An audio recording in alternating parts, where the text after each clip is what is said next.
날마다 쓰는 나의 신앙일기 TV 데일리 큐티 나무향기입니다. 오늘은 히브리서 12장 9절부터 10절을 묵상하겠습니다. 또 우리 육신의 아버지가 우리를 징계하여도 공경하였거든 하물며 모든 영의 아버지께 더욱 복종하며 살려하지 않겠느냐. 그들은 잠시 자기의 뜻대로 우리를 징계하였거니와 오직 하나님은 우리의 유익을 위하여 그의 거룩하심에 참여하게 하시느니라.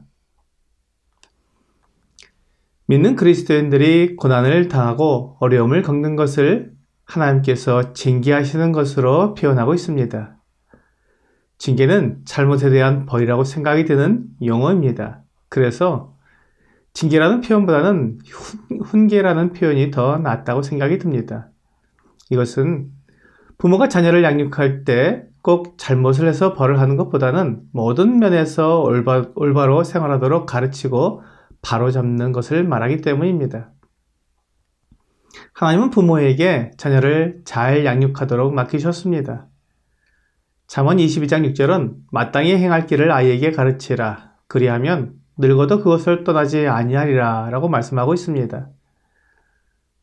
부모가 자식에게 올바른 길을 가도록 가르칠 때 그것을 따르지 않으면 때려서라도 아이의 고집을 꺾고 바른 길로 인도하라고 말씀하십니다. 잠언 29장 15절입니다. 채찍과 꾸지람이 지혜를 주거늘 임의로 행하게 버려둔 자식은 어미를 욕되게 하느니라.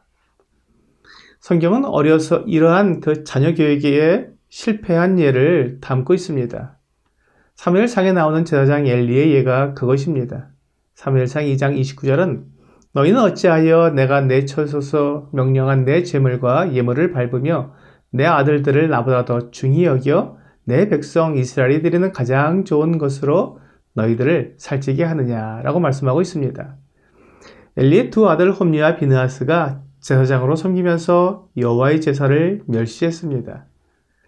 사람들이 제물을 가지고 와서 제사를 드리고 나면 그 제물 중에서 제사장의 몫이 있고 제물을 드리는 사람의 몫이 있었습니다. 그것은 모세의 율법에 기록되어 있습니다. 그러나 홈리와 비느하스는 그것을 무시하고 사원을 보내 고기를 삶을 때 쇠살 갈고리로 냄비에나 솥에나 찔러 넣어서 갈고리에 걸려 나오는 것을 제사장 몫으로 삼았습니다. 또한 제물에 기름을 태우기 전에 미리 삶지 않은 날고기를 달라고 하면서 억지로 빼앗기도 했습니다. 이러한 모습은 하나님께서 정해주신 제사의 규례를 무시하는 것이며 그들의 생각에 하나님이 없다는 것을 보여주는 것입니다. 하나님을 죽은 우상과 같이 생각하고 제사를 하나의 형식으로 생각했기 때문에 이런 행동이 나오는 것입니다. 그만큼 엘리나 엘리의 두 아들들의 영적 상태가 타락했음을 보여주는 것입니다. 엘리의 두 아들의 악한 행동은 여기에서 끝나지 않고 회막 문에서 수정되는 여인들과 동침하기도 했습니다. 그들의 악행에 대한 소문이 그 아버지 엘리에게 들렸습니다. 그러나 엘리는 그 아들들에게 그리하지 말라는 말만 할 뿐 그들을 징계하지 않았습니다. 결국 그 아들들은 엘리의 충고를 듣지 않았고 그것은 하나님께서 그들을 죽이는 끔찍한 결과를 낳게 되었습니다. 엘리의 시대는 하나님의 역사가 잘 나타나지 않는 때였습니다. 하나님은 그 두 아들이 한날에 죽게 될 텐데 그것이 하나님께서 그들을 징벌하시는 표징이라고 말씀하셨습니다. 사람이 죽는 것은 일반적으로 일어나는 일이지만 형제가 한날에 죽는 것은 매우 드문 일입니다. 이 일을 통해 하나님께서 이 세상에서 일어나는 일들을 다 보고 계시고 알고 계시며 그들을 심판하시는 분이심을 나타내신 것입니다. 하나님이 계시며 심판하시는 분임을 믿도록 자녀를 양육해야 합니다. 오늘 본문에서 육신의 아버지가 자식들을 바로잡기 위해 징계를 할 때 자식들은 그것이 자기들을 위한 것임을 알기에 아버지를 공경한다고 말씀하고 있습니다. 그렇지만 육신의 아버지가 무엇이 옳으며 무엇이 그른지 정확하게 다 아는 것은 아닙니다.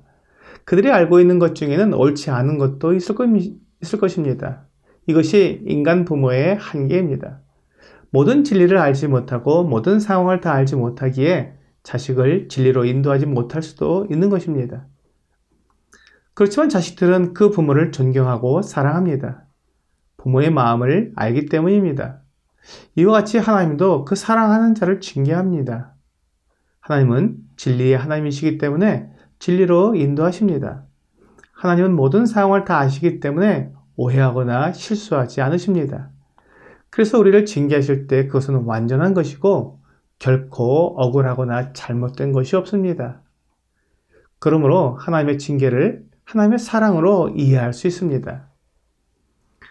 더욱이 하나님이 우리를 징계하시는 목적은 오직 하나님은 우리의 유익을 위하여 그의 거룩하심에 참여하게 하시느니라 라고 말씀하시는 것처럼 우리를 거룩하게 하시는 것이 목적입니다.